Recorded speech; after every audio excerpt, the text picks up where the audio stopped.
দর্শক, এই মুহূর্তে আদালত চত্বরে আছেন খুলনা প্রতিনিধি আতিয়ার পারভেজ। সরাসরি যুক্ত হচ্ছি তার সাথে। আতিয়ার, আদালত প্রাঙ্গণে কারা এই হত্যাকাণ্ড ঘটিয়েছে, এই তথ্য কি আছে আপনার কাছে? সর্বশেষ আমাদের জানাবেন। ঠিক 12টার দিকে খুলনা জেলা ও দায়রা জজ আদালতের সামনে দুর্বৃত্তরা মাথায় অস্ত্র ঠেকিয়ে দুইজনকে খুন করে পালিয়ে গেছে। তো এখনো পর্যন্ত যারা খুনের শিকার হয়েছে তাদের পরিচয় আমরা জানতে পেরেছি। একজনের নাম নাম হচ্ছে মিরাজ। এর বাইরে তারা এই হত্যাকাণ্ড সেই বিষয়টি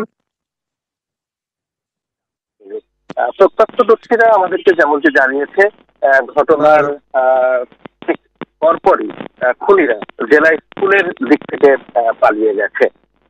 এছাড়া আমাদেরকে জানিয়েছেন খুলনা সহকারী পুলিশ কমিশনার শিহাব করিম। তিনি যেমনটি বলছিলেন যে খুনিরা যে পালিয়ে গেছে এই বিষয়টি সিসিটিভির ক্যামেরায় ধরা পড়েছে। বিষয়গুলি ভিডিও ফুটেজ সংগ্রহ করে তারা পরবর্তীদের খুনিদেরকে শনাক্ত করবেন, এমনটি জানিয়েছেন পুলিশের সহকারী কমিশনার শিহাব করিম। এছাড়া কয়েকজন প্রত্যক্ষদর্শী বলছিলেন যে খুনিরা শুধু গুলি করেনি, গুলি করার পাশাপাশি ধারালো অস্ত্র দিয়ে মাথার পেছন দিক থেকে কুপিয়ে হত্যা নিশ্চিত করেই তারা পালিয়ে গেছে। আর এই ঘটনার পর পুরো আদালত পাড়াতে একটা থমথমে অবস্থা বিরাজ করছে। সার্বিকভাবে খুলনা থেকে এই ছিল আমার কাছে সবশেষ খবর। ধন্যবাদ আপনাকে।